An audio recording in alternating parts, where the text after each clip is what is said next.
Studentët vjojnë protestën para kryeministrisë dhe ministrisë së arsimit. Kryeministri Rama u ofron një pakt për universitetet dhe i fton ta mbyllin atë me dialog para festave të fundvitit, por studentët e refuzojnë. Autoriteti rrugor shqiptar kallëzon në prokurori kompaninë Dhjetor për mashtrim dhe falsifikim në tenderin e lotit parë unazës së madhe. ARSH dhe OST kërkojnë edhe sekuestrimin e garancisë kontratave me vlerë 30 milion euro. Më shumë se gjysma e të rinjve në Shqipëri rezultojnë të papunë. Instituti i Statistikave raporton se papunësia tek të rinj të urrit në periudhën e fundvitit, ndonse shkalla e papunësisë rezulton të ketë rënje. Punësimi rritet për moshat mbi 30 vjeç. Një mision amerikan do t'jetë përkrah operatorit të shpërndarjes së energjisë elektrike për të luftuar palishmërinë dhe vjedhjen e energjisë në Shkodër, rajonin me nivelin më të lartë të vjedhjeve dhe humbjeve në rrjet.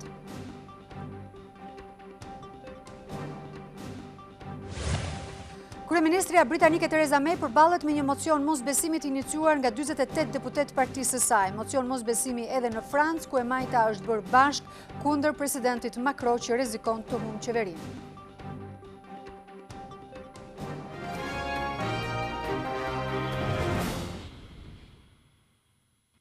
Ju përshëndes të gjithëve, mirë se vini në TV Klan. Ky është edicioni lajmeve të orës 15:30. Studentët vijojnë të protestojnë edhe sot për plotësimin e 8 pikave të tyre. Një pjesë e tyre vijon të qëndrojë përpara Ministrisë së Arsimit, ndërkohë që një grupim tjetër është vendosur përpara kryeministrisë.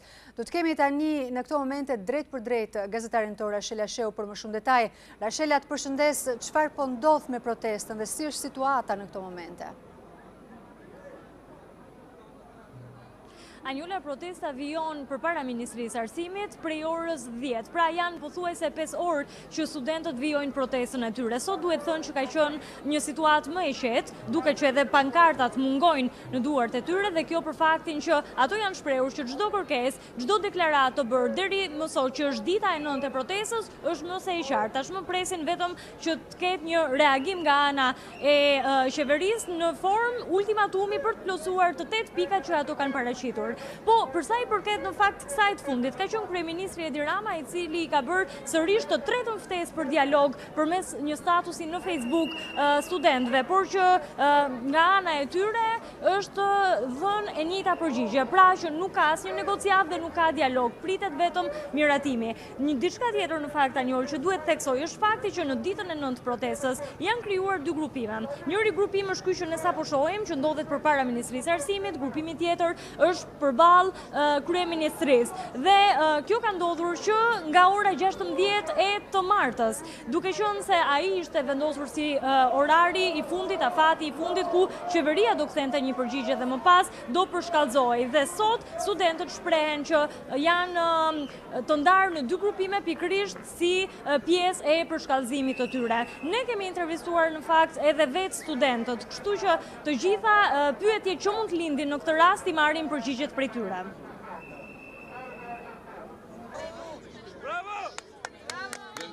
Nuk ka dialog në qoftë se ato 8 pika nuk plotësohen. Jo, nuk ka negociata. Thjesht të dalë të thoj pranojnë të gjitha. Ti realizoj, pse duhet të ketë dialog? I bie që të kemi bërë një rrotullim 360 gradë. Ku ka një vend në botë që nuk i ka mundësuar studentëve një kartë studenti? Nuk ka negociata sepse është një lojë. Gjithë studentët janë këtu në shesh, nëse kryeministri dole të vi.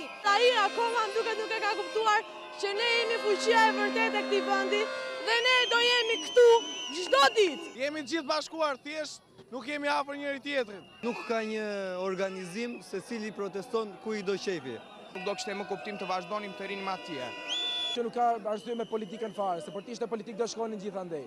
Nuk jemi të përçarë, janë thjesht grupe të cilet janë përhapur në tërë Tiranën në mënyrë që mesazhi jon për 8 kërkesat tona të përcillet më mirë. Studentët që janë këtu janë në mënyrë jo politike dhe ata që janë te kryeministria nuk janë me ne. Nuk jemi ndarë ende, për momentin thjesht po krijohet pak kaos. Është strategjia jona se si ata atje si ne këtu kemi një qëllim.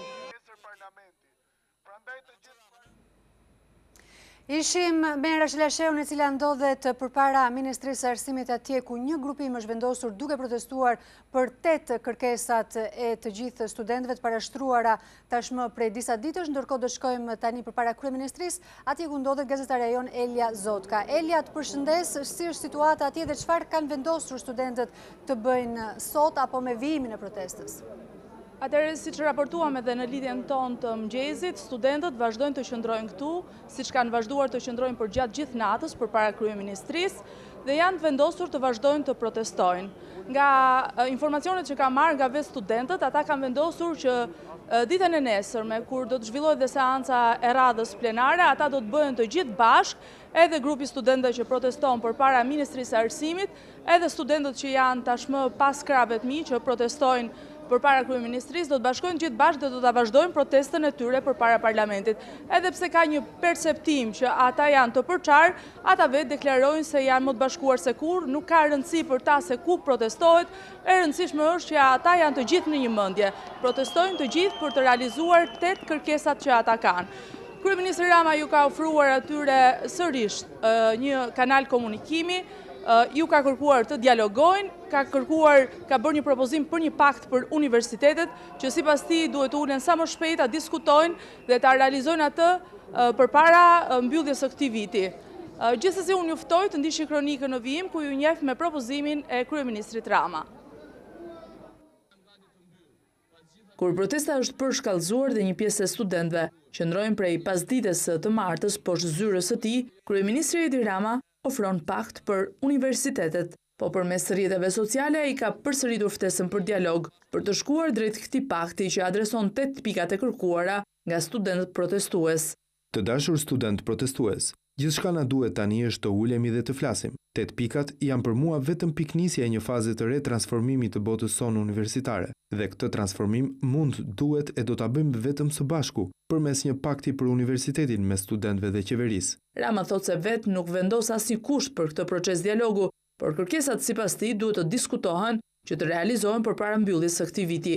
Adresimin e 8 pikave duhet ta nisim pa humbur kohë. Kemi punë për të bërë dhe nëse doni që uljen e tarifave ta mbyllim para pushimeve tuaja të vitit të ri, s'ka realisht minuta për të humbur me llogjet e kazanëve dhe rrugët shkencore të doktoresh Monës e profesor Lulit. Unë jam gati dhe s'kam asnjë kusht, prandaj bëuni mbar e më çoni fjalë, kur e ku të doni takohemi. Përqafime dhe kurajo, sepse do ju duhet shumë kur ta kuptoni që kjo që keni nisur është ku më e madhe se sa ato 8 pika. Kryeministri vet ka ofruar si pikë shtesë dhe shkarkimin e të gjithë përfaqësuesve të qeverisë në bordet e universiteteve. Kjo çështje është duke u diskutuar nga stafi i tij dhe ekspertët e Ministrisë së Arsimit, siç është duke u diskutuar dhe shkarkimi i të gjithë drejtuesve të konvikteve. Por asnjë hap nuk është hedhur deri më tani, pasi siç ka deklaruar dhe vet, Rama pret që ato të zyrtarizohen si vendime vetëm pas një procesi dialogu me vetë studentët. Ishim me gazetarën Elia Zotka, e cila na njoh me situatën e studentëve përpara kryeministrisë, ndërkohë që jeni njohur edhe me ofertën e bërë nga kryeministri Edi Rama për sa i përket zgjidhjes së kësaj situate. Por ndërkohë kryetari i Partisë Demokratike Lulzim Basha e ka quajtur degradim të përditshëm të një regjimi hajdut qëndrimin e qeverisë ndaj protestës së studentëve dhe procedimin e 25 protestuesve nga policia. Ngritën zërin kundër qeverisë, të drejtë të cilën ju ka dhënë Zoti dhe kushtetuta, thekson Basha, duke shtuar se edhe pse u kapën duke vjedhur dhe pastruar 30 milion euro, as kryeministri dhe asnjë nga varësit e tij nuk është duke u hetuar penalisht. Policia e Tiranës ka proceduar penalisht 25 persona për bllokim të rrugëve kryesore të kryeqytetit në protesta studentore të së martës. Mes personave që do të hetohen në gjendje të lirë janë student organizator, aktivist të lëvizjes për universitetin dhe antar të forumeve partijake që kanë marrë pjesë në bllokimin e rrugëve gjatë protestës. Të proceduar janë edhe artisti i njohur Roberta Liaj dhe pedagogu Edmond Tupe. Televizioni Klan ka marrë një prononcim zotit Tupe pas procedimit nga policia, të cilin ju ftoi ta ndiqni në këto momente. Studentët e bashkuar ka përkapituar. Po kjo është një orgulli se po ja tund themelet qeverisë dhe kryeqeveritarit. Po ja tund themelet. Do të më fusin burg? Po do të më bëj ero. Ai do me zor të më bëj ero mua. Unë s'duhet bëhem ero. Ai do të më bëj ero. Kryeministrin thonë za i kësaj gjendje. Edhe mrapa hekurave të burgut prap do ju mbështes.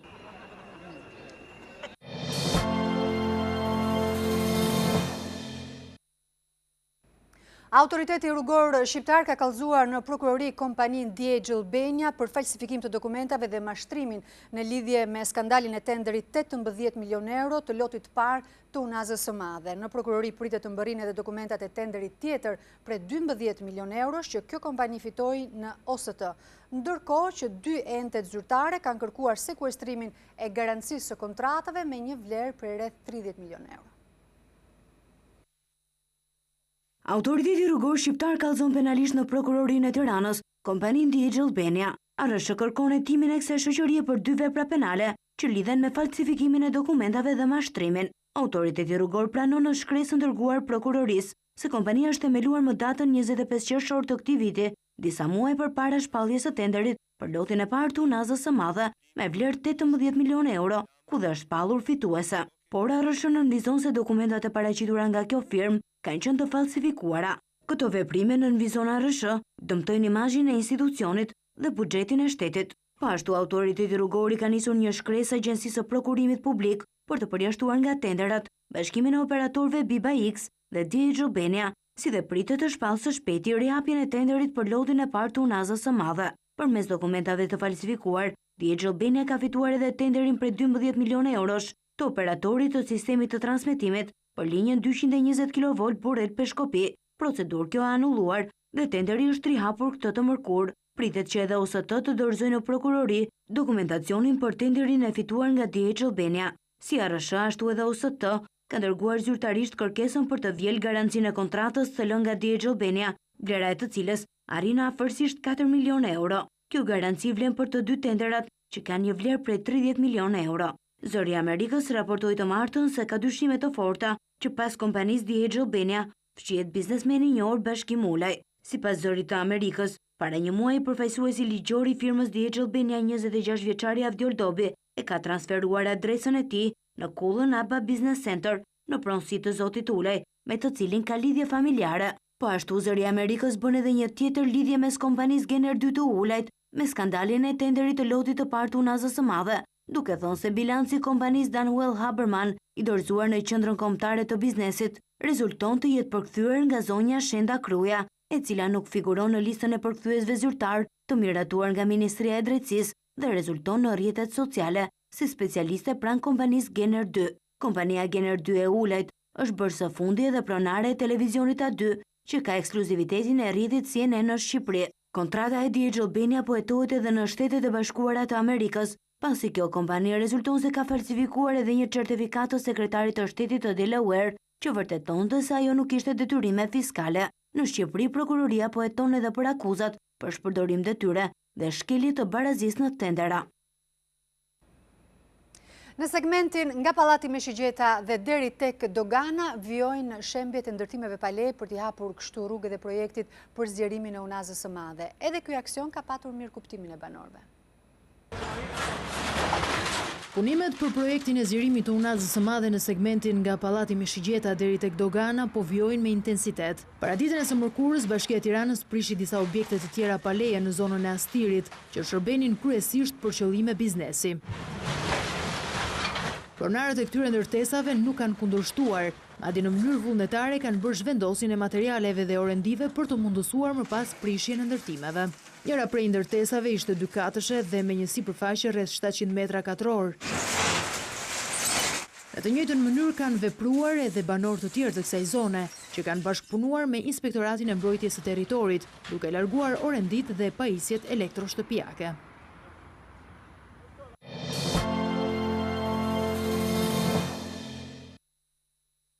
Papunësia tek të rinjt është rritur gjatë kësaj periude pra muajve të fundit dhe Instat raporton se më shumë se gjysma prej tyre nuk janë pjesë e ekonomisë aktive.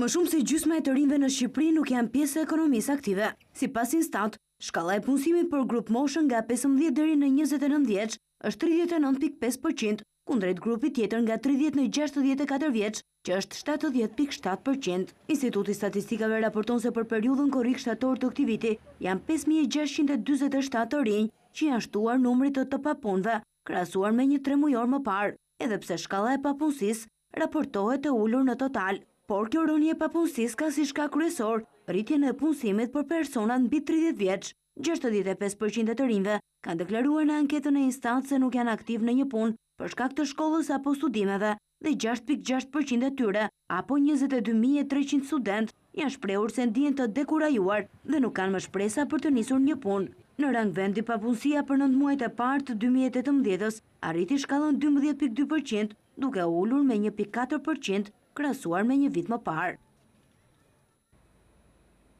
Në mbledhjen e përjafshme të qeverisë është vendosur që për festat e fundvitit pensionistëve t'u jepet si pjesë e paketës së solidaritetit $50.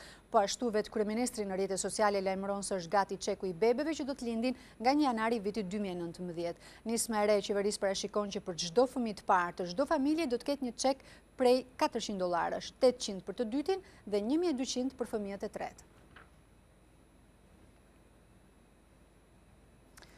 Një mision amerikan do të mbështes aksionin OSHE-s në Shkodër kundër vjedhjeve dhe humbjeve të energjisë në rrjet, pasi është pikërisht rajoni i Shkodrës ai që regjistron dhe nivelin më të lartë të humbjeve në rrjet, ku shpesh kompania ka pasur edhe vështirësi në mbledhjen e debive. Kompania e shpërndarjes së energjisë do të rinisë aksionin kundër vjedhjeve dhe refuzimit të pagesave për energjinë elektrike. Kontrollet do të përqendrohen fillimisht në rajonin e Shkodrës, i cili ka 10% të konsumatorëve në rang vendi dhe ndër nivelet më të larta të humbjeve. Nëse në të gjithë Shqipërinë humbjet e energjisë elektrike janë 23.7%, për Shkodrën ky nivel është 40%, por më poshtë se 61.8% që ishte në 2013. Administratori i kompanisë Anjola tha se tashmë në këtë zonë do të jenë amerikanët që do të punojnë bashkë me drejtorinë rajonale për të marrë vendimet e për të ndryshuar mentalitetin e kompanisë. Kërkohen jo vetëm investime, por kërkohet dhe ndryshimi i mentalitetit dhe mënyra e organizimit të kompanisë. Është misioni i saj që do të dërgojë në Shkodër kompaninë Tetrateg, e cila ka realizuar edhe planin e veprimit. Në 12 muajt që do të pasojnë, USAID do të ofrojë asistencë teknike për OSHE-n në fushën e leximit dhe faturimit, mbledhjes së të ardhurave dhe kontrollit, si dhe të planifikimit dhe operimit.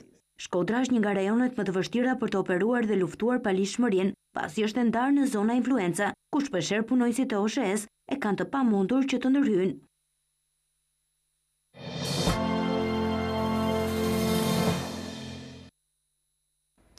Kundër nismës së ministrit të Brendshëm për të përfshirë ushtarakët në radhët e policisë ka dalë edhe shoqata e policëve në lirim. Ilir Gjoqi, ish drejtues i lartë në policinë e shtetit, thotë se hapi i dur do të ishte shfuqizimi i vendimit që pengon punonjësit e policisë të rikthehen në detyrë.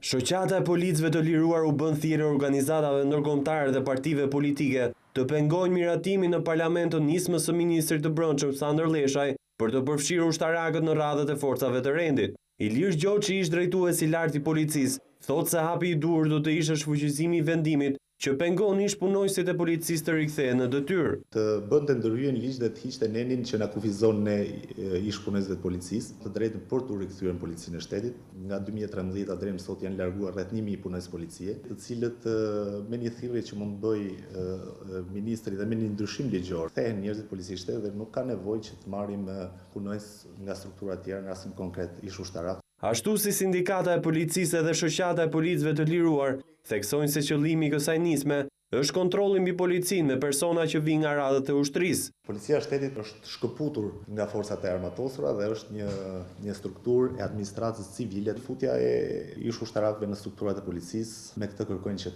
të kapin policinë e shtetit. Kjo është një junt ushtarake që po vjen dhe drejton policinë e shtetit. Drafti me ndryshimet që janë bërë ligjit për policinë e shtetit pritet të dërgohet së shpejti për miratim në parlament. Një makinë ka shpërthyer në flak paraditën e sotme pra nën kalimit të kopshti botanik të komuna e Parisit. Automjeti i Volkswagen ka qenë i parkuar kur u përfshi nga zjarri. Shkaku nuk dihet ende, por dyshimet e para janë për një shkëndi elektrike. Mjeti është në pronësi të Said Sinanajt, i cili është marrë në pyetje nga policia dhe ka mohuar të ketë konflikte me persona të tjerë.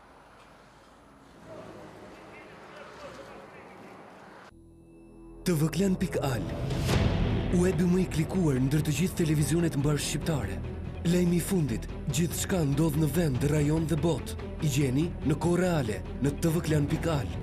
Informohu në lëvizje vetëm me një klikim në celularin tuaj, edhe në aplikacionin tvklan.al. video dhe lajme për çdo emision, dhe të rejat apo sinopse të serialeve tona, vetëm në tvklan.al. Besueshmëri, shpejtësi, cilësi dhe interaktivitet. Klan, televizioni i mbar shqiptar më i ndjekur. Prokuroria në Maqedoni pritet të dalë me konkluzionet për aratisjen e ish kryeministrit Nikola Gruevski. Pengesë për hetimet janë bërë materialet filmike të kalimit të tij nga Shqipëria drejt Malit të Zi. Ndjekim kronikën e përgatitur nga kolegët tanë të Klan Maqedonisë. Një muaj pas aratisjes së ish kryeministrit Gruevski, institucionet kompetente në Maqedoni ende janë duke gjurmuar pas përgjigjeve. Nga prokuroria paralajmërojnë se rreth hetimeve për mënyrën e aratisjes do të prononcohen brenda 2 javëve. Kolegët dje kanë kërkuar nga Shqipëria të dorëzohen sa më shpejt materialet që i posedojnë. Kontrollimi i xhirimeve që i kemi është kaq fundi. Presim që gjatë 2 javëve të dalim me komunikat për rezultatet e hetimeve. Nga Ministria e Drejtësisë thonë se nuk ka asgjë të re nga autoritetet e Hungarisë rreth kërkesës për ekstradimin e Gruevskit. Ende nuk kam përgjigje nga Hungaria rreth kërkesës sonë për ekstradim, por afatet nuk janë tejkaluar. Do të presim një periudhë të caktuar e më pas do të dërgojmë urgjencë. Derisa autoritetet në Maqedoni janë në përgatitje si për të rezultateve të hetimit, një fotografi ish kryeministrit Gruevski në rrugët e Budapestit ka shkaktuar reagime të ndryshme. Për autenticitetin e kësaj fotografie nga Budapesti, media thirret në konfirmimin e gazetarit britanik Dan Nolan. E kapa ka shkruar gazetari britanik në rrjetet sociale.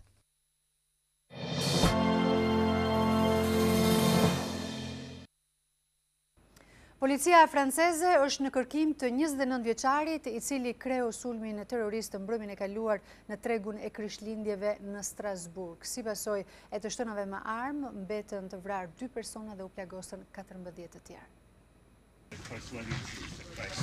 Vijon gjuetia në të gjithë Francën për autorin e sulmit terrorist në Strasburg që shkaktoi 2 viktima dhe 14 të plagosur, 7 prej tyre në gjendje të rëndë.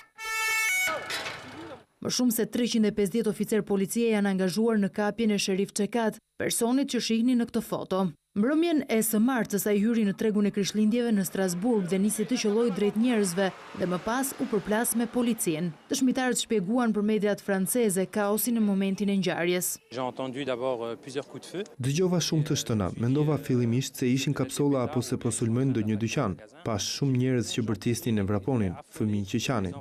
29 vjeçari figuronte në dosjet e antiterrorit francez si person me prirje radikale. Në banesën e tij agjentët francez gjetën lëndë shpërthyese, por jo vetë terroristin. Dyshohet se ai mund të jetë larguar tashmë nga Franca. Në rrugët e Strasburgut zbarkoi edhe ushtria. I gjithë vendi ka kaluar në gjendje emergjence atentatesh, pasi autoritetet i druen sulmeve të tjera në ditët e festave të fundvitit. Theresa May ndodhet përpara një testi të vështirë sot në Parlamentin Britanik. Ajo do të përballet me një mocion mosbesimi të iniciuar nga 48 deputet të partisë së saj. Shtyrja e votimit në parlament të marrëveshjes për Brexit i ka kushtuar shtrenjtë kryeministres britanike Theresa May. 48 deputet të partisë së saj konservatore kërkuan largimin e shefes së qeverisë. May do të përballet këtë pasdite me një mocion mosbesimi që mund të trondisë themelet e qeverisë britanike në kulmin e debatit për Brexit. E zënë ngushtë nga pjesa rebele brenda konservatorëve, kryeministrja doli paraditën e sotme në një deklaratë për shtyp, ku nënvizoi se një leadership i ri është gjëja e fundit për të cilën Britania e Madhe ka nevojë tani. Do të ketë pra një vot mosbesimi kundër drejtimit tim në Partinë Konservatore. Do ta kundërshtoj këtë vot me gjithçka kam. Ndryshimi i leadershipit në këtë moment do të vinte në rrezik të ardhmen tonë. Liderin nuk do të kishte kohë të rinegocionte Brexit, pra veprimi i tij i parë do të ishte shtyrja apo shfuqizimi i nenit 50. May bëri përpjekjen e fundit të martën për të bindur liderët europian të rinegociojnë marrëveshjen për daljen e Britanisë nga Unioni. Momenti i keq që po kalon kryeministria u vure edhe gjatë takimit me kancelaren Merkel. Një aksion të ngjashëm politik ka marrë edhe majta franceze kundër presidentit Macron, por në diferencë kësaj nisme nuk i është bashkuar opozita e djathtë. Protestat masive që kanë shpërthyer në Francë muajin e fundit përveç qytetarëve kanë bërë bashkë edhe të majtën, e cila planifikon një aksion parlamentar kundër qeverisë së Eduard Philippe. Deputetët e Partisë Socialiste, asaj Komuniste dhe Front Insoumise depozituan një mocion mosbesimi kundër qeverisë, të cilën e fajsojnë për keq menaxhim të krizës së përhapur në vend, pas protestave të jelekëve të verdhë. mocioni pritet të votohet të njëjtën në parlament. Pavarësisht bashkimit të forcave, lëvizja kundër kabinetit të Eduard Filip nuk ka gjasa të marrë shumicën. Opozitarët e djathtë të Le Republikën refuzuan të mbështesin votën. Pa mbështetje në krahun tjetër, të majtët arrin të mbledhin vetëm 62 vota në parlamentin me 577 deputet. Megjithatë, nisma është një shenjë e qartë se pakënaqësia sa vjen e rritet kundër qeverisë dhe politikave të presidentit Emmanuel Macron. Franca shquhet si një vend ku respektohet mandati i plotë i një shumice. Nga viti 1958, më shumë se 100 mocione mosbesimi janë dërguar në parlament, por vetëm një ka arritur të marrë shumicën në 1962-shin, duke rrëzuar qeverinë e Georges Pompidou.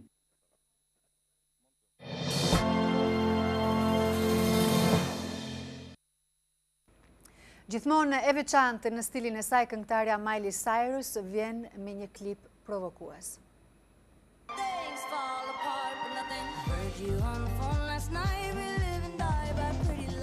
Pas një periudhe qetësie, Miley Cyrus rikthehet me një këngë të re, Nothing Breaks Like a Heart.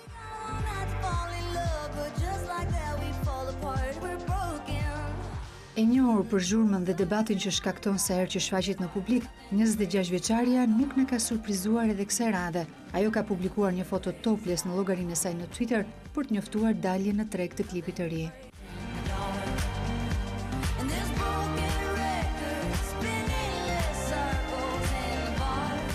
Transgresive, joshse dhe me forma në dukje, Miley nuk e dorë nga imazhi bad girl ose i vajzës së keqe, gjë të cilën e shfaq edhe në klip.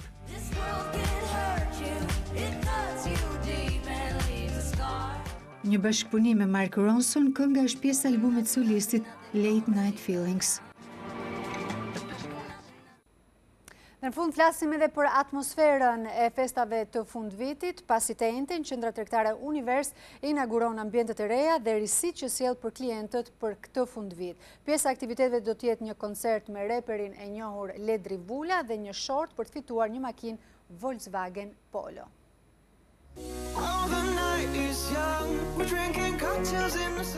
Qendra tregtare Univers pas rikonceptimit të plot do të hapë zyrtarisht dyert të njëjtën. Një investim prej 15 milion eurosh dhe një punë intensive prej një viti i kanë dhënë kësaj qendre jo vetëm pamje të re. Një investim i fuqishëm për ridizajnimin dhe zgjerimin e qendrës në 47.000 metra katror ndërtim na dha mundësinë të fuqizonim brand mixin, si dhe të jepnin një diapazon të ri qendrës, një destinacion argëtimi, socializimi dhe blerjesh. Që në hapje, qendra e parë e shqiptarëve revolucionalizoi mënyrën e të bërit shopping dhe sot, mbas këtij rinovimi dhe zgjerimi, sërish udhëheq pritshmëritë e konsumatorit. Për fëmijët, QTU do të zbuloj këndin më të madh të lojrave në Ballkan, ndërsa gastronomia me restorante të vendosura në mjedise të jashtme dhe të brendshme dhe kinemaja Cineplex me teknologjinë më moderne do të jetë një tjetër pikë forte e saj. Ndryshimi i cili sjell definitivisht një eksperiencë më të mirë në të bler, më shpejt, më lehtë, raportin më të mirë të cilësisë dhe çmimit, markat më të kërkuara, më shumë argëtim. Koncerti me reperin e njohur Ledri Vulaj do t'i shtojë më shumë ngjyra festës, e cila do të kulmojë me dhurimin e një veture Volkswagen Polo e 2018-s përmes një shortehu, pjesë të cilit mund të bëhen të gjithë ata që do të bëjnë blerje në këto 4 ditë. Ju ftoj të vizitoni qendrën, por përtej kësaj ju ftoj të bëheni pjesë e 4 ditëve të festës, duke filluar nga nesër do të ketë oferta, ulje dhe surpriza. QTU është në menaxhimin e Akrem, pjesë e grupit Balfin, që është grupi më i madh dhe inovator i investimeve në Shqipëri dhe një ndër më të mëdhenjt në rajon. Kemi mbërritur në fund të këtij edicioni informativ. Faleminderit që na ndoqët.